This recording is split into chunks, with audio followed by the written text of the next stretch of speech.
Reference যেগুলো দিয়েছিলাম বাবা, বই কি কিনতে কেউ পেরেছেন? মনে হয় না, তাই না? না মিস। আচ্ছা, প্রবলেম নেই, বইয়ের রেফারেন্স গুলো আমি এখানে যা যা আছে ম্যাম আমি। অনলাইন মানে সফট কপি কি দেওয়া যাবে? হ্যাঁ হ্যাঁ, দেওয়া যাবে, আমি সফট কপি দিয়ে দিব, সফট কপি গুলো আপলোড করব, কিন্তু সব একসাথে করতে চাচ্ছি না, কারণ তাহলে হবে কি আপনারা পাজলড হয়ে যাবেন, বেশি পড়া দেখলে পড়তে ইচ্ছা করে না, বরঞ্চ অল্প অল্প পড়া দেখলে একটু একটু করে পড়তে ইচ্ছা করে। আর এই পার ইউনিটের অঙ্কগুলো এরকম যে অল্প অল্প কনসেপ্ট, কিন্তু খুব মজার জিনিস, কিন্তু যদি আপনি বুঝতে পারেন, কিন্তু যদি বুঝতে না পারেন তাহলে খুবই দুর্বোধ্য লাগে। তো আজকের জন্য যা যা পড়বো মোটামুটি লিখে ফেলবো, যাতে নেক্সট ক্লাসের আমাদের মানে রেফারেন্স আমরা টানতে পারি এরকম। ঠিক আছে? এবং ক্লাসেই লেকচার আমরা তুলে ফেলবো, কোনো সমস্যা নেই, ওভাবে করে পড়লে আর খারাপ লাগবে না আশা করি। তো আপনাদের হচ্ছে নোট প্রোভাইড তো করলাম। আচ্ছা, এই তো, আর যা যা লাগবে মোটামুটি আস্তে আস্তে করে শেষ করে করে আগাবো। হ্যাঁ, আর এই চ্যাপ্টার 1টা শেষ হলে আমরা একটা কুইজ দিয়ে দিব, অল্প সিলেবাসের উপরে কুইজ দিব। 11টা 20-এ যদি আবার ক্লাস শুরু হয় তখন তো দেখা যাবে 5 মিনিট আগে একটা ব্রেক লাগে না?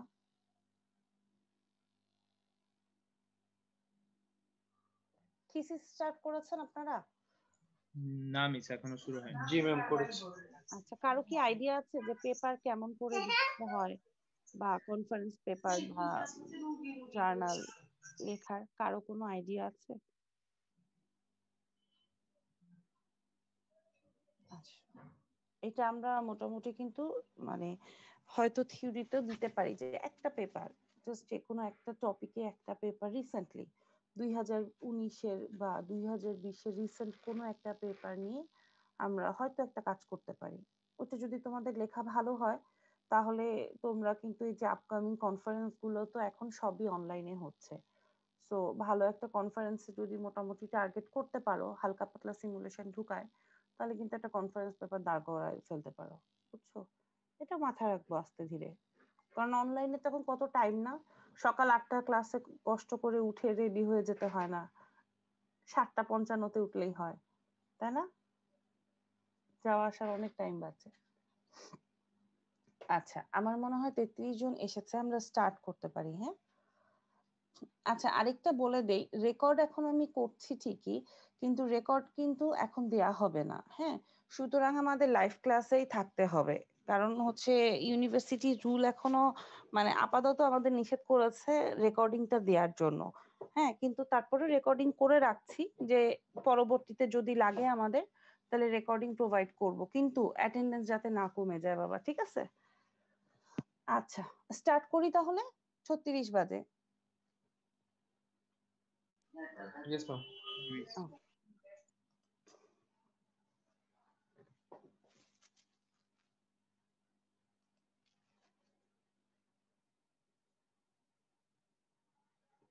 আচ্ছা, আমাদের হচ্ছে আমরা জানি কোর্স আইডি 4153 পাওয়ার সিস্টেম 2, আমাকে তো চেনে নি। আচ্ছা, আসেন আজকে স্টার্ট করি। আজকে আমরা স্টার্ট করব চ্যাপ্টার 1। হ্যাঁ, চ্যাপ্টার 1-এ আমাদের আছে কি পার ইউনিট সিস্টেম বা পিইউ সিস্টেম যেটাকে বলছি। হ্যাঁ, পার ইউনিট জিনিসটা আসলে কি এটা আগে জানি, পার ইউনিটটা কেন আমাদের পাওয়ার সিস্টেমে, কেন পার ইউনিটটা লাগে।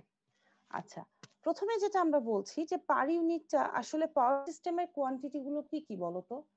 ভোল্টেজ, কারেন্ট, পাওয়ার, ইম্পিডেন্স, রাইট? এখানে ভোল্টেজ জানি, সবাই জানি, পাওয়ার কোয়ান্টিটিস এর মধ্যে ভোল্টেজ একটা ক্রাইটেরিয়া, রাইট?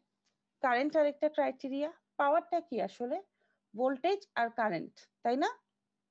আর ইম্পিডেন্সটা কি মনে আছে? ইম্পিডেন্সটা জেড নাকি x? Z madam, Z. Z. Z, very good, impedance Z যেটা, তাই না? তো এইটা কি বলেছে, সাধারণত এক্সপ্রেস করা হয় পার ইউনিট অথবা percentage of specific base value.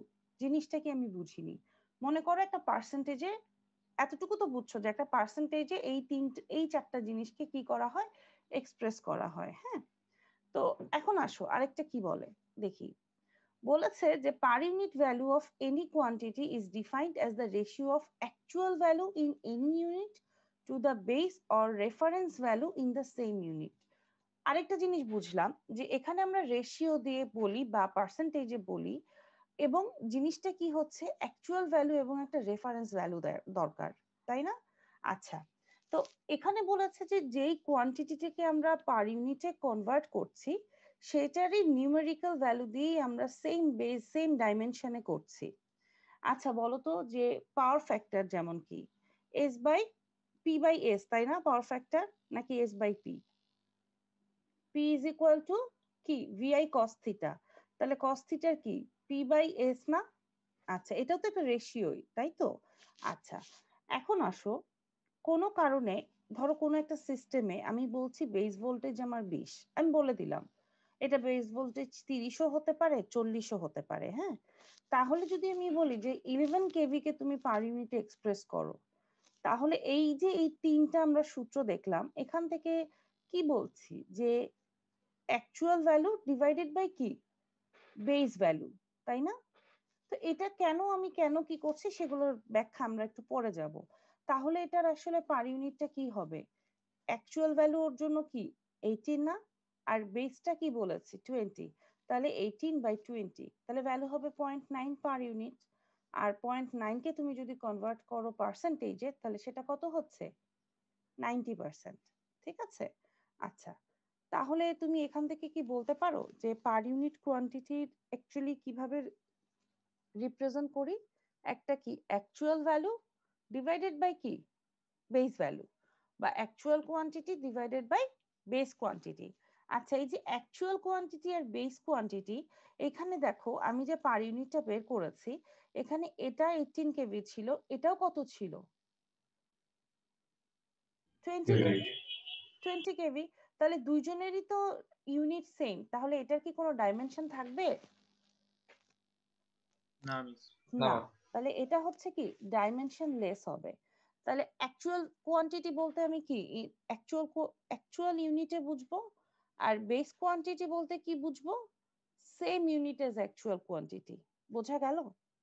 মানে আমি মনে করো বললাম যে 18 কেভি কে তুমি পার ইউনিটে কনভার্ট করো, তুমি চাইলেই মনে করো 20 কিলো ভোল্ট আছে, তো তুমি 20 ভোল্ট দিয়ে ভাগ করতে পারছো না এখন, তার মানে সেম সেম আমার ইউনিট দিয়ে আমরা ভাগ করব পার ইউনিটটা। আচ্ছা, এখন আসো পার ইউনিটটা আসলে কেন আমাদের দরকার, তাই না? এই যে পার ইউনিট যে আমি করব, প্রতিটা কোয়ান্টিটিকে আমি একটা পার ইউনিটে আমি কনভার্ট করব, রিজনটা কি? প্রথম রিজনটা কি? প্রথম রিজনটা হচ্ছে আমরা যে ম্যানুফ্যাকচারাররা তারা অ্যাকচুয়ালি কি করে যে প্রতিটা মেশিনের এবং ট্রান্সফরমারের যে ইম্পিডেন্সটা থাকে সেটাকে তারা তাদের যে নেম প্লেট থাকে তার উপরে পার ইউনিটের একটা ভ্যালু ওরা সেটাকে দিয়ে স্পেসিফাই করে ইম্পিডেন্সটাকে। যেমন, তাই না? একটু দেখি, এটা একটা নেম প্লেট, বোঝা যাচ্ছে? এটা কিন্তু একটা অরিজিনাল নেম প্লেট। এই নেম প্লেটের এখানে খুঁজে পাচ্ছ কোথাও যে ইম্পিডেন্স দিয়ে কিছু প্রকাশ করা আছে কিনা? খেয়াল করো দেখি জি ম্যাম, কোথায় আছে। ডান পাশে 3 নম্বরে। এই যে দেখতে পাচ্ছ ইম্পিডেন্সটা কত 4% দেয়া, এখানে কিন্তু কোনো ইউনিট দেয়া নাই, কিছু দেয়া নাই, এবং পার্সেন্টেজ যেহেতু দেয়া সুতরাং এটা কিসে কনভার্ট করা পার ইউনিটে। বোঝা গেল? সো প্রথম আমাদের অ্যাকচুয়ালি যেটা কি যে একটা ট্রান্সফরমার বলো যাই বলো তাদের ইম্পিডেন্সটাকে বা যে কোনো মেশিনের ইম্পিডেন্সটাকে নেম প্লেটে প্রথম রিজন হচ্ছে করে কি ওরা পার ইউনিটে রিপ্রেজেন্ট করে, হ্যাঁ? সো অবশ্যই আমাদের পার ইউনিটটা দরকার। আসো সেকেন্ডে, এটা গেল ম্যানুফ্যাকচারারদের কনসেপ্টে। সেকেন্ডে কি বলছি যে per unit impedance of electric equipment of similar type usually lie within narrow numerical range. আচ্ছা দেখো, মনে করো যে প্রতিটা ইম্পিডেন্সের কি এক একটা ইউনিট বলো বা নিউমেরিক্যাল ভ্যালু বলো ডিফারেন্ট হয় না? তোমরা 2122 তে মেশিন পড়েছো না? সেখানে তোমরা ট্রান্সফরমারের ইকুইভ্যালেন্ট রেজিস্ট্যান্স নিয়ে কাজ করেছো না? তো সেখানে কি করেছি আমরা, অনেকগুলো রেঞ্জ থাকে R1 X1, আবার পাশে গেলে R2 X2 থাকে না এগুলোর? তার মানে অনেক তুমি নিউমেরিক্যাল রেঞ্জ নিয়ে কাজ করছো, কিন্তু সবগুলোকে যদি তুমি পার ইউনিটে কনভার্ট করো তাহলে তোমার নিউমেরিক্যাল রেঞ্জটা কমে গেল না? বুঝতে পারছো? যখন আসলে তুমি নর্মাল একটা মেশিন নিয়ে কাজ করবা, একটা মেশিনে যখন কাজ করি তখন অনেকগুলো রেটিং থাকে, হ্যাঁ? কিন্তু যখনই তুমি পাওয়ার সিস্টেমে চলে আসো তখন কিন্তু মেশিনের খুঁটিনাটি লাগে না, তখন কিন্তু তুমি আরেকটু একটু মানে প্রতিটা মেশিনের ন্যারো রেঞ্জ দেখো। আচ্ছা, যেমন মনে করো ড্রোন উড়াই আমরা, তাই না? ড্রোন যখন উড়াও একটা এরিয়া কভার যদি করো তাহলে তুমি ওখানে জিনিসপত্র দেখতে পারো, কিন্তু তুমি যখন প্লেনে চড়ে উপরে চলে যাও তখন কি ওই ছোটখাটো জিনিসগুলো তোমার চোখে পড়ে? আমার উদাহরণটা কি বুঝতে পারছো? তো না ম্যাম। এক্ষেত্রে যেমন হচ্ছে এই যে ইম্পিডেন্স, মানে এই নিউমেরিক্যাল রেঞ্জটা আমার ন্যারো হয়ে যাচ্ছে। ইলেকট্রিক্যাল ইকুইপমেন্ট যখনই আমরা পার ইউনিটে কনভার্ট করছি তখনই রেঞ্জটা কি হয়ে যাচ্ছে, পার্সেন্টেজে যেহেতু চলে আসতেছে, তার মানে কি 0 থেকে 1 বা 0 থেকে 2 পর্যন্ত যদি অনেক বেশি তোমার না হয় তাহলে রেঞ্জটা অনেক ন্যারো হয়ে যাচ্ছে, এটাই বুঝাইছি। এখন বুঝেছো? জি ম্যাম। আচ্ছা, 3 নম্বরে কি বলেছে, এটা অনেক মানে সিরিয়াস ক্যালকুলেশন এরর থেকে আমরা রেহাই পাই, কারণ দেখা যায় যে পার ইউনিটটা তোমার মানে অনেকগুলো সিরিয়াস ক্যালকুলেশন এরর থেকে তোমার আমরা মোটামুটি এই ক্যালকুলেশন এরর গুলা আমরা মানে করা থেকে পার ইউনিট যদি করো তাহলে এই এরর গুলা তুমি অ্যাভয়েড করতে পারো। কিভাবে পারি এগুলো আমরা ম্যাথ দেখবো, একটু পরেই দেখবো। তারপরে এখানে আরেকটা বলেছে যে transformer are connected in three phase circuit does not effect the per unit impedance of the equivalent circuit, although transformer connection does determine the relation between voltage base on the two side of the transformer. কিচ্ছু বুঝিনি, বুঝছি? আচ্ছা, শুধু এটা জেনে রাখো three ফেজের ক্ষেত্রে এই যে পার ইউনিটে যে আমরা করতেছি does not affect the per unit impedance of the equivalent circuit, ঠিক আছে? এগুলো আমরা আজকেই ম্যাথ করব, দেখবা সিঙ্গেল ফেজ থ্রি ফেজে কেন কি বলছি জাস্ট এই লাইনটা মনে রাখো, এটা পরে আমরা আবার ডিফাইন করব, ঠিক আছে? আচ্ছা, আরেকটা আসি, এই জিনিসটা এখনই আমরা প্রমাণ করব। এখানে তোমরা দেখো তো এই সার্কিটটা চিনতে পারো? এই সার্কিটটা কখনো দেখেছো চোখে? জি ম্যাম। দেখেছো, টুটু এর মেশিনেই দেখেছো, তাই না? জি যে ম্যাম। এটা একটা ট্রান্সফরমার, এটা কি প্রাইমারি সাইড, এটা সেকেন্ডারি সাইড, তাই না? Equivalent circuit refer to primary side, হ্যাঁ, যেখানে কোডটা নেগলেক্টেড হচ্ছে। আর আরেকটা জিনিস তোমরা দেখেছো, সেটা কি ইকুইভ্যালেন্ট সার্কিটটা দেখো প্রাইমারি থেকে কি করছে, এই যে টোটাল এই জিনিসটা, তার মানে সেকেন্ডারিতেও কি সেকেন্ডারিটা প্রাইমারি রেফারেন্সে নিয়ে আসতেছো না?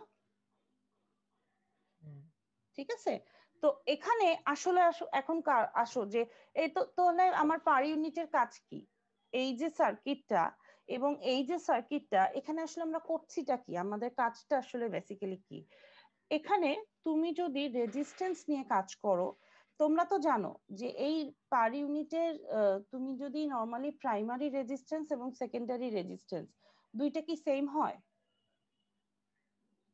না। না না মিস। ম্যাম। না ম্যাম। সেম হয় না।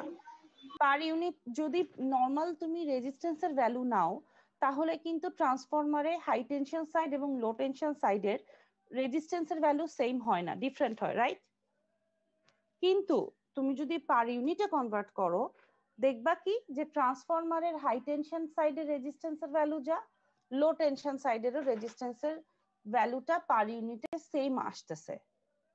এই যে বললাম ন্যারো রেঞ্জ, তাহলে কি একটা যদি সেম চলে আসে তাহলে একটা ন্যারো রেঞ্জে চলে আসতেছে না? বুঝতে পারছো কথাটা? আচ্ছা, আমি বুঝিনি, আসো আরেকটু পরে যাই। অ্যাডভান্টেজ গুলো তুমি পরে মনে করবা, আরেকবার আমরা পড়বো, ঠিক আছে, লাস্টে পড়বো। আচ্ছা, এখন কিছু ইকুয়েশন আগে দেখবো আমরা, হ্যাঁ? ইকুয়েশন দেখার পরে একটা ম্যাথ করব, তারপরে আমরা আবার ক্ল্যারিফাই করব অ্যাডভান্টেজটা। পার ইউনিট কোয়ান্টিটি কি বলেছি? প্রত্যেকে খাতা কলম নিয়ে বসবো আমরা একটু, হ্যাঁ? পার ইউনিট কোয়ান্টিটি কি বলেছি বলো? Actual quantity divided base quantity. Very good, actual quantity divided by base quantity, ঠিক আছে না? এটা ডাইমেনশনলেস। ওকে, আসো বাচ্চা কালে একটু ফেরত যাই। বেস ভোল্টেজ আমি কি কি বলেছি? ভিবি, এটা কোনো ভ্যালু বা কিছুই বলিনি, জাস্ট আমি বলেছি বেস ভোল্টেজ কি ভিবি, এটার ইউনিট কত? Kilovolt, line to line. এটা বেস ভোল্টেজ তুমি ভিবি ভোল্টেও ধরতে পারো, কোনো সমস্যা নাই, আমরা কিলো ভোল্টেই ধরলাম, যাই ধরো দেখো সেমই আসবে।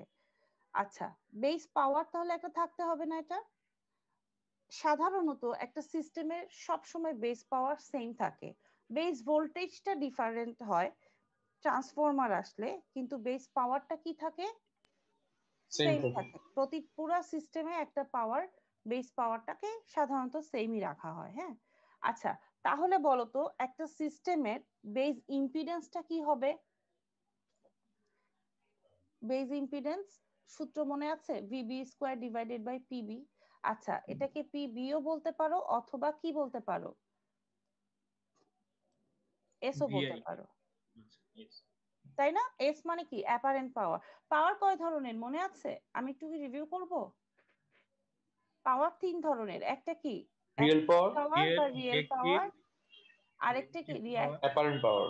ভেরি গুড, আরেকটা হচ্ছে apparent। Apparent power. পি এর সূত্র কি? VI cos theta. আর কিউ এর সূত্র কি? VI sin ভাই VI sin VI theta। Sine theta. Okay, আর কিউ এর সূত্র জাস্ট কি? S VI। এর সূত্র ভিআই, আর এটা হচ্ছে ভিআই সাইন থিটা, তাই না? ওকে, এখন তুমি আমাকে বলো যে পি বলেছি, মনে করো যে বেস ইম্পিডেন্স আমি এখানে জেড দিয়ে প্রকাশ করছি, ঠিক আছে? তো জেড বললে আমি কি ভিবি স্কয়ার বাই পিবি বলছি, এটা কি ভুল লিখেছি না ঠিক লিখেছি? ঠিক। ওকে, কারণ পি ইজ ইকুয়াল টু কি? VI। ভি ভিআই, তাহলে আইটাকে কি জেড দিয়ে যদি প্রকাশ করো তাহলে V square by, VI। Okay, V square by Z, আইটাকে হ্যাঁ V square by Z। V square by Z. আচ্ছা, তাহলে বেস ইম্পিডেন্স পেলাম আমরা। আচ্ছা, তারপরে কি বলেছি দেখি আসো।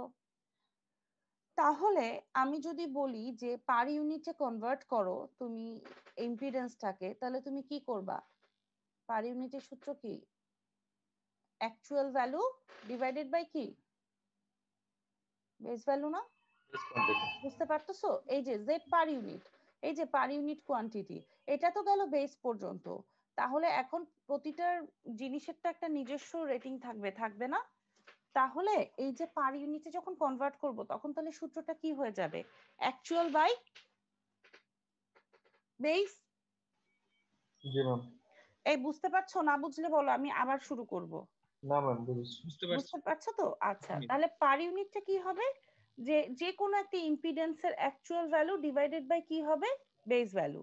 তাহলে অ্যাকচুয়াল ভ্যালু থাকলো, বেস ভ্যালুর ভ্যালুটা যদি বসায় দেই তাহলে কি এই সূত্রটা আসবে? PB by V square. জি মিস। জি ম্যাম। এইগুলো কিন্তু লেখো বাবা, এখন না লিখলে পরে পারবা না। এখন আমি চাচ্ছি এই যে যে পার ইউনিটটা আসলো সেটা কি ওর নিজস্ব, যে কোনো একটা মেশিনের মনে করো নিজস্ব পার ইউনিট। হ্যাঁ, তার মানে এটা কি ওল্ড। আমি এখন যে জানতে চাচ্ছি নিউ পার ইউনিট, মানে আমি যে কনভার্ট করছি, কনভার্ট করার পরে তো নতুন একটা পার ইউনিটের ভ্যালু আসবে, আসবে না আসবে না? আসবে। আসবে। তো নতুনটার ভ্যালুটা কি হবে সেটা তোমার জানা দরকার না? জি মিস। আচ্ছা, তাহলে আর এটার জন্য আমি কি করতে পারি? আসো, এটার জন্য পারি কি? তাহলে জেড পার ইউনিট ওল্ড এর সূত্র কি হবে? অ্যাকচুয়াল বাই কি হবে? ওল্ড। Old base. ওকে, তাহলে নিউ এর জন্য কি হবে? New base. Actual by new base. Okay, তাহলে এখন তুমি এই যে দেখো তো এই দুইজনের মধ্যে এই দুইটা সূত্রকে যদি আমি সমান করতে চাই, তাহলে এই দুইটা সূত্রের মধ্যে কমন কে? অ্যাকচুয়াল। Very good. তাহলে কি তুমি বলতে পারো Z per unit old into Z B old is equal to Z per unit new into Z B new? তাহলে জি এখান মিস। থেকে কি আমি এই সূত্রটা বলতে পারি? জি মিস। আচ্ছা, এখন তোমরা একটু ট্রাই করো তো যে তাহলে জেড পার ইউনিট নিউ এর ভ্যালুটা কি আসতে পারে? কি করতে পারি? আমি হচ্ছে প্রথমে এই সূত্রটা লিখবো, জেড পার ইউনিট নিউ এর সূত্রটা এখান থেকে লিখো, জি মিস। তাহলে কি আসবে? Z per unit old into Z base old divided Z base new। Very good. তাহলে এখন আমার এখান থেকে কার কার সূত্র তুমি জানো? জেড পার ইউনিট ওল্ড এর সূত্র জানো, জেড বি এর সূত্র জানো, দেখো তো বসায় জেড পার ইউনিট নিউ এর সূত্র কি আসতে পারে? আচ্ছা, আরেকটু হিন্টস দেই, দিব? আসো আরেকটু হিন্টস দেই, এই এই দিব, আর দিব না। হ্যাঁ, এখন তুমি আমাকে জেড পার ইউনিট নিউ এর একটা সূত্র লিখে দেখাও, কি হতে পারে? শুধু পাওয়ার আর ভোল্টেজ দিয়ে প্রকাশ করবা আর ইম্পিডেন্স দিয়ে। হ্যাঁ, দেখো জি তো কিছু করতে পারো কিনা। মিস, তাহলে miss Z power unit old hmm into hmm V base old divided V base new hmm whole square very good. Into base new পাওয়ারটা ডিভাইডেড হচ্ছে হ্যাঁ, বেজ ওল্ড পাওয়ারটা ভেরি গুড। এটা কি দেখে বললা নাকি নিজেরা করলা? করে। ওকে, তাহলে জেড বি নিউ এটা আসলো। তাহলে দেখো তো সূত্রটা এটা আসবে কিনা। আসলো? জি মিস। দেখো তো সবার মিলেছে কিনা। তার মানে Z per unit new is equal to কি, Z per unit old into কি, ভি বেজ এর old divided by V base new whole square into কি, PB new divided by PB old. মিললো? জি মিস। জি ম্যাম। সবার হ্যাঁ। মিলছে? জি আচ্ছা, ম্যাম। সূত্রটা অনেক সময় মানে মুখস্থ করার আমাদের কোনো দরকার নেই। পরীক্ষার হলে কোনোদিন কোনো কিছু মুখস্থ করে যাবা না, বিশেষ করে ইঞ্জিনিয়ারিং এর লাইনে, কারণ ভুলে যাবা। হ্যাঁ, আর দেখা যায় যে কনসেপ্টটা চেঞ্জ হয়ে যায় যদি মুখস্থ করে যাও। তুমি দেখো, তুমি যদি যে কোনো সিস্টেমের এই জিনিসটা জানো, এই ক্যালকুলেশনটা করতে ম্যাক্সিমাম 1 মিনিট লাগবে। সো এই জিনিসটা এখন থেকে আমাদের কিন্তু খুব ইম্পর্টেন্ট, এই সূত্রটা সব জায়গায়। ঠিক আছে, বোঝা গেল সূত্রটা? জি ম্যাম। আসো একটা অঙ্ক করি, কারণ অঙ্ক না করলে কনসেপ্ট ক্লিয়ার হয় না। আচ্ছা, মনে করো একটা ট্রান্সফরমার দেয়া আছে। হ্যাঁ, ট্রান্সফরমারের রেটিং কত দেয়া আছে, 20 MVA। ঠিক আছে, আর 138/13.8 কেভি, মানে কি high tension side divided by কি low low tension tension side, side. Kilovolt দেয়া আছে। আচ্ছা, বলেছে লিকেজ রিঅ্যাকট্যান্স হচ্ছে 10%। হ্যাঁ, এবং বলেছে যে find the leakage reactance in per unit in 30 MVA বেজে।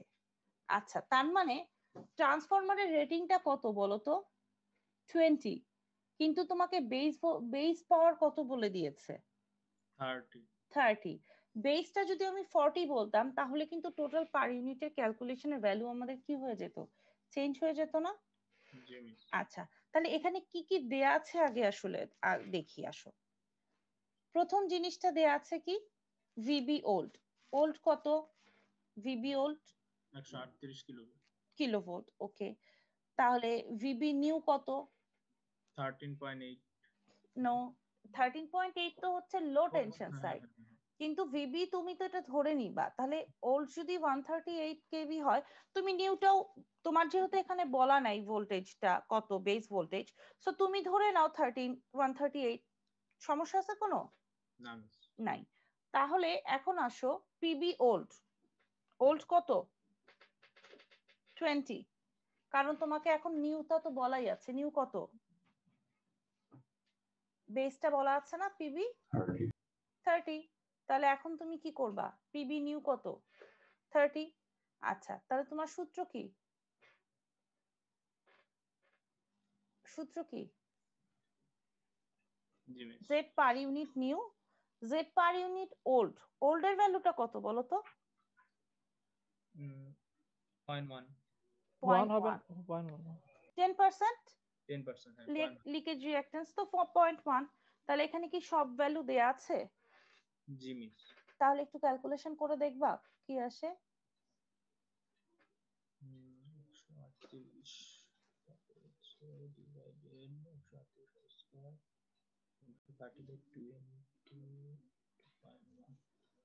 0.15। Very good. কঠিন? না মিস। ওকে, আসো তাহলে আরেকটা কি করি। সিঙ্গেল ফেজ সিস্টেম আমাদের, আমরা সাধারণত পড়ি কত, দুইটা না, সিঙ্গেল ফেজ আর 3 ফেজ। আচ্ছা, তাহলে সিঙ্গেল ফেজের জন্য সূত্র কি আসবে আর 3 ফেজের জন্য সূত্র কি আসবে, এটা একটু আজকে দেখি আগে। আচ্ছা, সিঙ্গেল ফেজের ক্ষেত্রে বেস পাওয়ারটা কত ধরবো তাহলে আমরা, কিলোভোল্ট অ্যাম্পিয়ার পাওয়ার, তাই না? এটা কত সিঙ্গেল ফেজের জন্য? আচ্ছা, জানি কি পাওয়ার সিঙ্গেল ফেজ আর 3 ফেজের জন্য কিরকম কি চেঞ্জ আসে পাওয়ারে, মনে আছে? আসো আর একটু বাচ্চাকালে ফেরত যাই। আচ্ছা, সিঙ্গেল ফেজ বলতে কি বোঝায়? একটা লাইফ, একটা কি নিউট্রাল, তাই না? এটাই তো সিঙ্গেল ফেজ। সিঙ্গেল ফেজ অন্য কিছু না কিন্তু। আর থ্রি ফেজ বলতে কি বোঝায়? তিনটা লাইন, একটা কি হবে? নিউট্রাল। তাই না? আচ্ছা, এখন এই যে সিঙ্গেল থ্রি ফেজের কিন্তু আবার কনসেপ্ট দুই ধরনের। একটা কি ওয়াই কনসেপ্ট, একটা কি Del. Delta concept, right? আচ্ছা, যখন ওয়াই কনসেপ্ট বলি, ওয়াই কনসেপ্টের ক্ষেত্রে কি আসে? লাইন কারেন্ট এবং ফেজ কারেন্ট কি হয়? Same. সেম হয়, ভেরি গুড। আর যখনই ডেল্টা বলি তখন কি লাইন ভোল্টেজ আর ফেজ ভোল্টেজ কি হয়? সেম। সেম হয়। কিন্তু আলটিমেটলি ঘুরে ফিরে কিন্তু পাওয়ারটা কি আসে?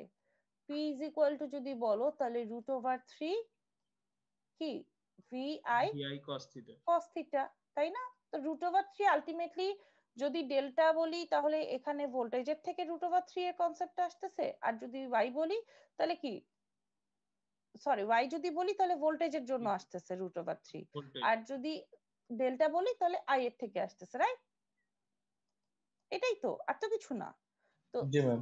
সিঙ্গেল ফেজের ক্ষেত্রে আসো, সিঙ্গেল ফেজের ক্ষেত্রে আমরা বেস পাওয়ারটা কি বলবো? পাওয়ার যেটা নর্মাল পাওয়ার সেটাকে আমি বেস পাওয়ার বলছি।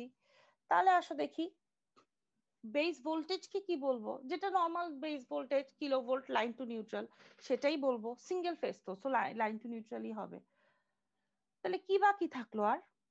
পাওয়ার গেল, ভোল্টেজ গেল, কারেন্ট, কারেন্ট লাগবে না? জি মিস।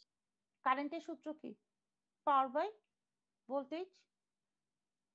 কারেন্টের সূত্র কি?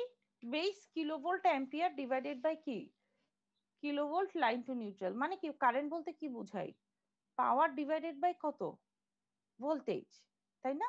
আচ্ছা, দুইজনই কিলো আছে, তাহলে কে কে কাটা যদি চলে যায়, ভোল্টেজ ভোল্টেজ চলে গেল, তাহলে শুধু ইউনিট কত থাকবে? ইউনিট কত থাকবে বাবা? অ্যাম্পিয়ার। Ampere, very good. আচ্ছা, এখন এই দুইটাই আছে কিলোতে, তাহলে ওকে যদি অ্যাম্পিয়ারে রাখো ইউনিটে কনফ্লিক্ট হবে না? তাহলে জি আমি ম্যাম। অ্যাম্পিয়ারকে কিলো অ্যাম্পিয়ার করতে চাচ্ছি, তাহলে কি করব? অ্যাম্পিয়ারকে কিলো অ্যাম্পিয়ারে কনভার্ট করতে চাচ্ছি। 1000 এক দিয়ে হাজার ভাগ। ভাগ।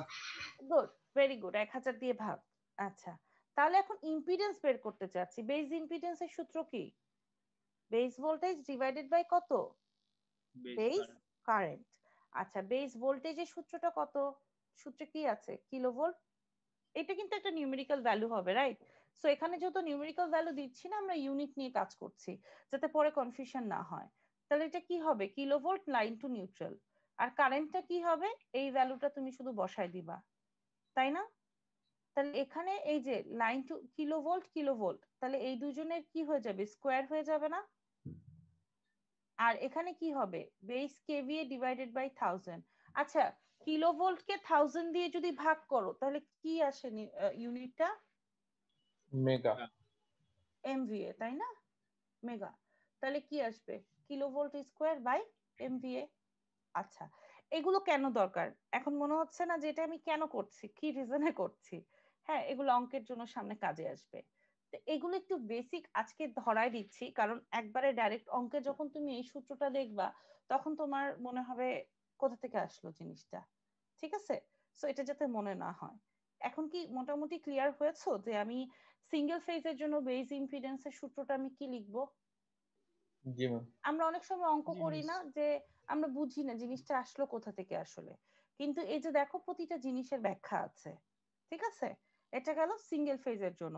তাহলে তোমরা কি থ্রি ফেজের জন্য একটু চেষ্টা করে দেখবা? ঠিক সিমিলার ওয়েতে আসো, আমি একটু হিন্ট দেই। বেস পাওয়ার ঠিক আছে, বেস ভোল্টেজ ঠিক আছে, জাস্ট তোমরা সিঙ্গেল ফেজের জন্য যা করেছো দেখো তো একটু রাফ করে থ্রি ফেজের জন্য কি আসে। 2 মিনিট সময় দেই, দিব? জি মিস। ওকে, করো, ট্রাই করো দেখি। 2 মিনিট টাইম দিলাম, ঠিক আছে?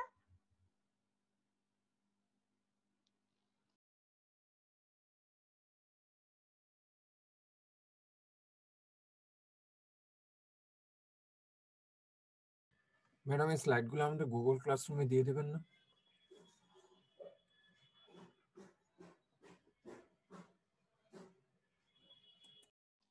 শুনতে পাচ্ছেন?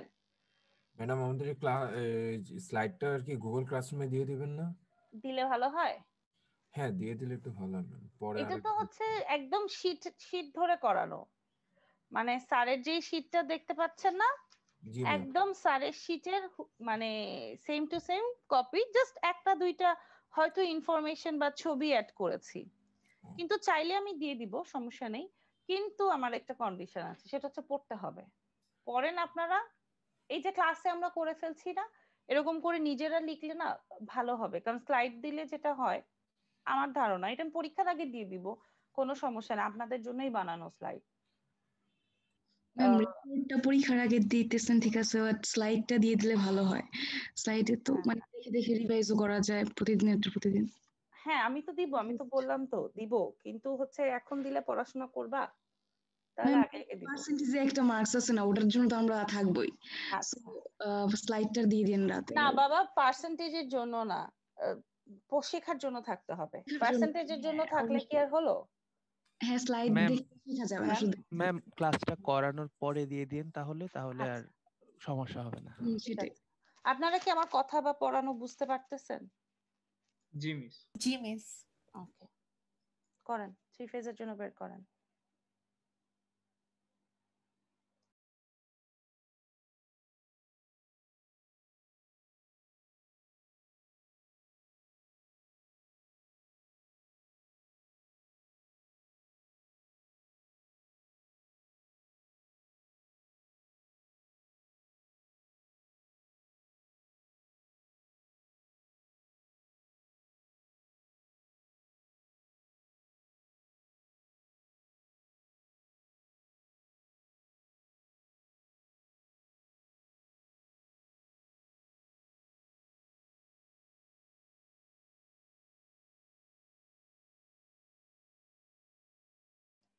আচ্ছা, কিছু কি করতে পেরেছি? কিছু করতে পেরেছি? জি মিস, প্রায় সেমই আসতেছে মিস, হ্যাঁ অ্যাকচুয়ালি সেমই আসে, হ্যাঁ সেমই হ্যাঁ, আসে। সেমই আসবে, ডিফারেন্ট আসবে? আসবে না তো, আসছে সেম। আচ্ছা, তাহলে দেখেন তো বেস কারেন্টটা তাহলে কি হবে, base kVA 3 phase divided by কি, root over root 3 over 3 base base kVA. Kilovolt line to line, তাই না? ওকে, তাহলে সিঙ্গেল ফেজের জন্য আমরা যেটা কনসিডার করি, তাহলে কি অলওয়েজ কি সিঙ্গেল বেসের জন্যই কনসিডার করব। আচ্ছা, তাহলে বেস ইম্পিডেন্সটা কি হবে, বেস ইম্পিডেন্সটা হবে বেস ভোল্টেজ ডিভাইডেড বাই কি, বেস কারেন্ট, তাই না? তাহলে ভোল্টেজটা কি, line to line divided by কি, রুট ওভার 3, তাহলে সেম জিনিসই হবে। 1000টা আসলো কোথা থেকে বলো তো দেখি, এখানে কোথায়? ম্যাম কিলোভোল্ট আর মানে কিলো অ্যাম্পিয়ারের রেঞ্জে আনার জন্য। ভেরি গুড, তার মানে হচ্ছে বেস কারেন্ট যেটা অ্যাম্পিয়ারে ছিল সেটাকে কি কিলো অ্যাম্পিয়ারে করার জন্য কিন্তু এই যে ইনটু 1/1000, ঠিক আছে না? এটাই জাস্ট দেখো উপরে চলে গেল। তাহলে দেখো পরবর্তীতে কি আসলো, পরবর্তীতে সেম জিনিসই কাটাকাটি করে দেখো, kilo volt square divided by কত, এমভিএ আসলো, তাই না? তো এটা 3 ফেজের জন্য যেটা। আচ্ছা, আরেকটু আসি, সেম জিনিসই জাস্ট এই যে আরেকটু আমি এলাবোরেট করে এখানে বলেছি, ঠিক আছে? একই জিনিস, একই জিনিস, জাস্ট হয়তো ডিফারেন্ট ওয়েতে করা, বোঝা গেছে? মানে এই যে 1000টা আমি এখানে ভাগ করে দিয়ে খাইলাম, যে এটা আসলে যে অ্যাম্পিয়ার, অ্যাম্পিয়ার থেকে কিলো অ্যাম্পিয়ারে কনভার্ট করার জন্য। দেখো সেম জিনিসই আসলো না? তাহলে সিঙ্গেল ফেজের জন্য এবং 3 ফেজের জন্য পাওয়ারের মানে বেস ইম্পিডেন্সের সূত্র কি চেঞ্জ হলো? না মিস। না, ঠিক আছে। তাহলে আসো আর একটু সামনে আগাই। আচ্ছা, এইটা এটা একটা এক্সাম্পল যেখানে আমরা বললাম যে তোমার আসলে সিঙ্গেল ফেজ এবং 3 ফেজের জন্য তোমার মোটামুটি জিনিসপত্র যা আসবে সেমই আসবে। আচ্ছা, তো এখানে তোমার দেয়া আছে, মনে করো একটা ম্যাথে যে বেস কেভিএ দেয়া আছে 3 ফেজে, হ্যাঁ, কত এটা 30,000 30,000 কেভিএ কেভি। অথবা 30 এমভিএ, বলতে পারি না? জি মিস। আচ্ছা, base kilovolt line to line কত বলা আছে, 120 কিলোভোল্ট। বেস কেভিএ সিঙ্গেল ফেজের জন্য তাহলে কত হবে, এটা দেয়া কি 3 ফেজের জন্য, তাহলে সিঙ্গেল ফেজের জন্য কত হবে, 3 দিয়ে ভাগ। ভাগ, তাহলে এত কেভিএ। তাহলে line to base, line to neutral, তোমার এখানে লাইন টু লাইন দেয়া আছে, তাহলে লাইন টু নিউট্রালের সূত্র কি হবে? √3 দিয়ে ভাগ, তাহলে এত কিলোভোল্ট। আচ্ছা, এখন আসো, তোমার বলেছে কি actual line to line voltage of 108 KV. তাহলে সেটা লাইন টু নিউট্রাল কত হবে? 108 ডিভাইডেড বাই √3, তাই না? তো এখন পার ইউনিটে কনভার্ট করতে চাচ্ছি। তুমি সিম্পল ওয়েতে দেখো কি বলেছে, যে একটু আগেই তো দেখলা যে তোমার 3 ফেজ এবং সিঙ্গেল ফেজে তুমি যাই করো না কেন, পার ইউনিটের ক্যালকুলেশনটা কি আসছে? সেমই আসছে না? এটা একটা ম্যাথমেটিক্স দিয়ে প্রমাণ করা যে আসলে সেম আসছে কিনা। দেখো পার ইউনিট ভ্যালুতে 108 কেভি, তার মানে 108 ডিভাইডেড বাই কত হবে? 120, তাই না? 108 ডিভাইডেড বাই কি 120, সেটাকে যদি তুমি আবার কিসে করো, সিঙ্গেল ফেজে করো, দেখো তো কত হবে? 62.3 ডিভাইডেড বাই কি 69.2 না?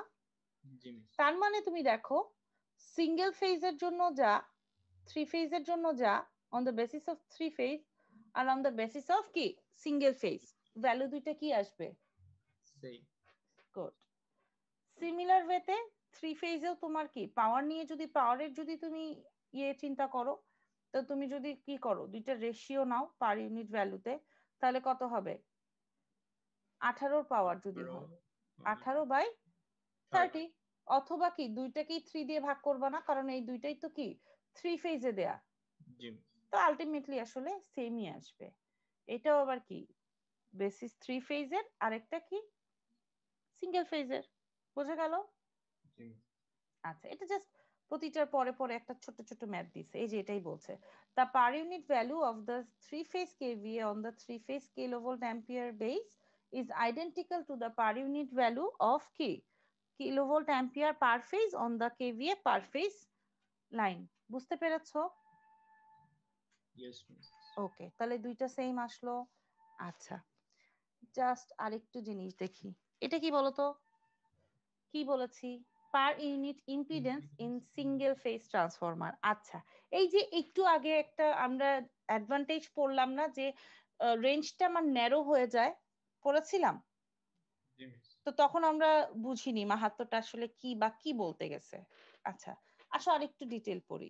এখানে কি বলেছে, যে ohmic value of leakage reactance of A transformer could be measured with reference to the high voltage XH or low voltage XL side, and it can be seen that XH not is equal to কি XL। মানে কি? আচ্ছা, ট্রান্সফরমারের কয়টা side থাকে? Actually দুইটা side, একটা বলি প্রাইমারি আর একটা বলি কি সেকেন্ডারি, অথবা low tension side, high tension side. মানে যার ভোল্টেজটা বেশি সেটাকে আমি কি বলছি? High tension. আর যার ভোল্টেজটা কম তাকে বলি কি লো টেনশন। তার মানে সিম্পল ওয়েতে বলছে যে যখন আমি V1 এর রেসপেক্টে বা প্রাইমারি সাইড থেকে দেখি, তখন কি করি? সেকেন্ডারিকে হাই মানে প্রাইমারিতে নিয়ে আসা ট্রাই করি না আমরা? তাহলে তখন ইম্পিডেন্স দুইটা কি মানে লো টেনশন সাইড এবং হাই টেনশন সাইডের ইম্পিডেন্স কি সেম হয়? সেম হয়? হয় না, হয় না। কিন্তু কিন্তু আছে, কিন্তু the per unit value of the leakage reactance of transformer will be the same on both sides। মানে কি XL এবং XH দুইটার ওহমিক ভ্যালু সেম হয় না, কিন্তু যদি তুমি পার ইউনিটে কনভার্ট করো, তাদের লিকেজ রিঅ্যাক্ট্যান্সটা হাই টেনশন সাইড এবং লো টেনশন সাইড দুইটা সাইডেই সেম হয়। এই কথাটা কি বুঝতে পেরেছো? এটা বুঝতে পারেনি? আচ্ছা, আসো দেখি একটা ম্যাথ করলে বুঝি কিনা। আচ্ছা, এইখান থেকে দেখো একটু একদম বাচ্চা লেভেলের অঙ্কের কিছু জিনিস যাব। এটা কি কিসের ছবিটা? কিসের? ট্রান্সফরমার। ওকে, ট্রান্সফরমারের তোমার এখন এখানে কি কি আমরা জানি?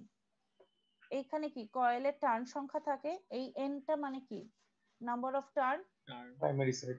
প্রাইমারি সাইড, তাহলে প্রাইমারি সাইডকে যদি n1 বলি আর সেকেন্ডারি সাইডকে যদি n2 বলি। আচ্ছা, আরেকটা কি জানি, এটা কিসের সূত্র? ভোল্টেজ, প্রাইমারি ভোল্টেজ, আরেকটা কি সেকেন্ডারি ভোল্টেজ। তাহলে ভিপি V1 আর ভিএস টা কি V2। সিমিলার ওয়েতে আসো, এটা কি IP current, I1 IS। Okay, good. এখন এই সূত্রটা কি জানি?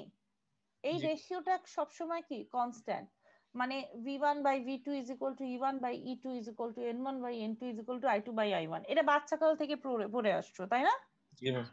তাহলে এই সূত্র আমরা জানি। আচ্ছা এখন আসো, যদি impedance Z2 connected across winding 2 of the circuit of figure this figure এ, তাহলে Z2 এর সূত্রটা কি হবে বলো তো?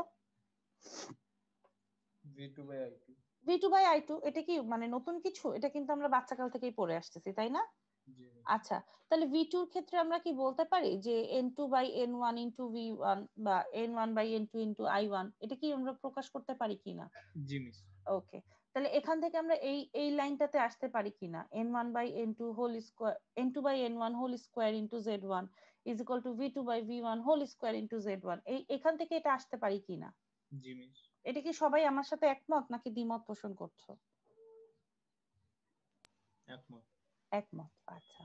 তাই যদি হয়, এখন আসো এটা কি বলেছে, the impedance as measured across the primary winding, মানে তুমি প্রাইমারি ওয়াইন্ডিং থেকে যদি দেখতে চাচ্ছ তখন তাহলে Z2 প্রাইমটা মানে এখানে যে Z2 টা ও এখানে এসে কি হয়ে যাবে, Z2 প্রাইম হয়ে যাবে না? জি মিস। তাহলে এটার সূত্র হচ্ছে কত হবে, এইটা হবে, মানে কি ওকে তুমি প্রাইমারি থেকে প্রাইমারিতে নিয়ে চলে আসতেছো, তখন কি হবে, ও কাকে অ্যাডপ্ট করবে, Z2 প্রাইমটা জি ম্যাম। v1 by i1 কে অ্যাডপ্ট করবে না? জি মিস। তাহলে এটা কি কনভার্ট হয়ে যাবে কি যাবে না সেটা বলো? যাবে। যাবে, গুড। তাই যদি হয় জাস্ট আজকে এই ম্যাথটা করা ছেড়ে দিব। ওভারলোড হচ্ছে তোমাদের? না ম্যাম। আচ্ছা একটু আসো অঙ্কটা পড়ো, তোমরা নিজেরা করবা ঠিক আছে, যা যা সূত্র দিলাম সেখান থেকে আমরা নিজেরা করব তারপরে দেখব কি বলেছে। বলেছি a single phase transformer is rated 110 divided by 440 volt, ঠিক আছে, এবং 2.5 কেভিএ, তার মানে কি দেয়া আছে এখানে, এটা কোন সাইডে, লো টেনশন না হাই টেনশন? লো। লো। আর এটা কত? হাই। Tension high. 440। আর এটা কত? 2.5 kVA। কেভিএ, তার মানে কার সূত্র দেয়া আছে, এস বা পি যেটাই বলো, ঠিক আছে। Leakage reactance measured from the low tension side, কার থেকে আমি মেজার করব, low low tension. Tension side, এটা কত দেয়া আছে 0.06 ওহম। বলেছে leakage reactance in per unit. আচ্ছা তার মানে আমরা হাই টেনশন সাইডেরও এক্স বের করব, লো টেনশন সাইডেরও কি করব, এক্স বের করব। এক্স বের করব। আচ্ছা আসো দেখি, তার মানে আমার কি দেয়া, base voltage in low tension side কত, 110। 110। লো টেনশন সাইডের যদি আমি বেস জানি তাহলে ইম্পিডেন্স বের করতে পারবো? জি মিস। কিভাবে পারবো, ইম্পিডেন্সের সূত্র কত, V square divided P. P, very good. তাহলে এটা কিসে দেয়া আছে, ভোল্ট অ্যাম্পিয়ারে, তাহলে একে কিসে করতে হবে, এমভিএ তে করতে হবে। ভেরি গুড, কিছুক্ষণ আগেই তোমরা সূত্রটা দেখেছো তাই না? জি। আচ্ছা তাহলে রিঅ্যাকট্যান্স ইন লো টেনশন সাইডে পার ইউনিটে কনভার্ট করতে চাচ্ছি, এটা কোন ভ্যালুতে আসলো, ওহমিক ভ্যালুতে আসলো। প্রথমেই তো তুমি ওহমিক ভ্যালু পাবা তাই না, তো ওহমিক ভ্যালু যেটা এটা পেলা, এটা এখন এটার জন্য কি বেস, আর ওর অ্যাকচুয়াল ভ্যালু কত, 0.06। Very good. তাহলে অ্যাকচুয়াল ডিভাইডেড বাই বেস এর ভ্যালুটাই তো হচ্ছে কত, কি হবে, পার ইউনিট হবে না? জি মিস। তাহলে ভ্যালুটা কি এটা আসবে? জি মিস। আচ্ছা এখন আসি, যখন তুমি কি করবা, লিকেজ রিঅ্যাকট্যান্সটা মেজার করব আমি হাই টেনশন সাইডে, হাই টেনশন সাইডের সূত্রটা কি হবে, এই যে 0.06 ইন্টু 440 বাই 110 স্কোয়ার আসলো, এটা কোথা থেকে আসলো? ম্যাডাম হচ্ছে Z2 prime equals to Z1 into V2 এটা কি by Z2 V1 প্রাইম হবে নাকি এটা Z2 হবে বলো তো? Z2। Z2, ভেরি গুড, কারণ আমি কিন্তু কনভার্ট করিনি, কনভার্ট করেছি, কি বলেছি, leakage reactance had been measured in on the high tension side, মানে যেটা হাই টেনশনেই আছে, রাইট। তার মানে এই যে Z2 কানেক্টেড ওয়াইন্ডিং টু, তাহলে হাই টেনশনেই যদি থাকে তাহলে Z2 এর সূত্রটা কি হবে, V2 বাই I1 I2 তো হবে তাই না? জি। তাহলে কি হবে, V2 square by V1 square into কত হবে, Z1। তাহলে কি এই সূত্রটা কি বুঝতে পেরেছো কিভাবে আসলো? Z1 এখানে কত? এই যে লো টেনশন সাইড মানে এই সাইডে, তাহলে এটা কি 0.6 না? জি মিস। আচ্ছা, তাহলে হাই টেনশন সাইডের বেজ ইম্পিডেন্স কি তুমি বের করতে পারবা? জি মিস। এটার জন্য বেজ কত হবে? 440, হ্যাঁ। তাই না? তাহলে ডিভাইডেড বাই কত হবে? 2.5, রাইট? তো এটার ওহমিক ভ্যালু বের হলো।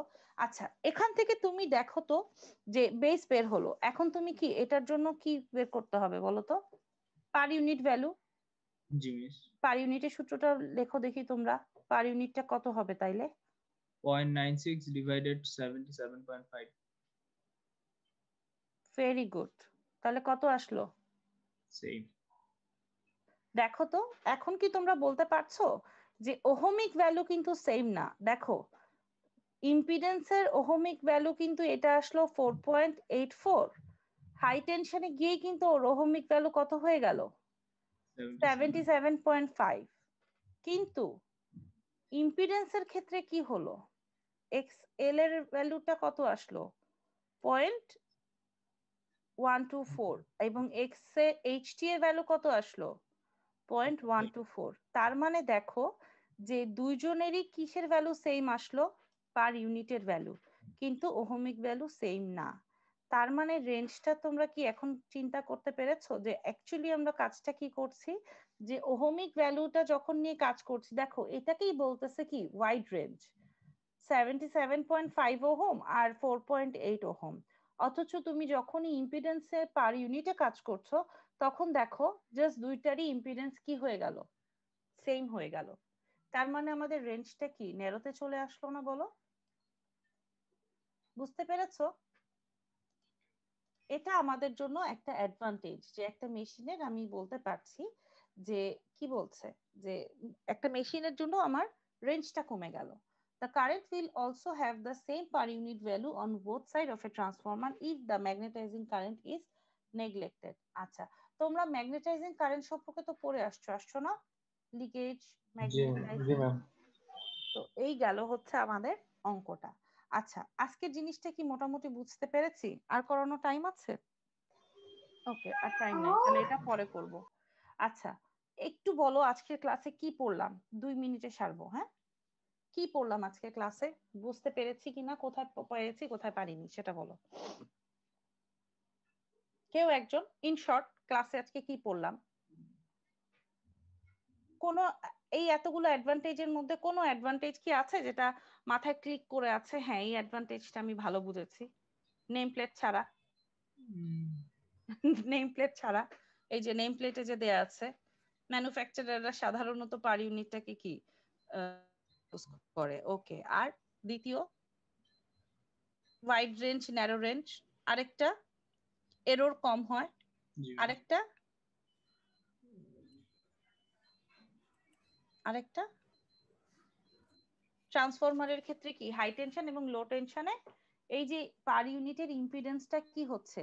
সেম হচ্ছে, কিন্তু তুমি যখনই ওহমিক ভ্যালুতে নিচ্ছ তখন এটা কি হচ্ছে না? সেম হচ্ছে না। বোঝা গেল? জি।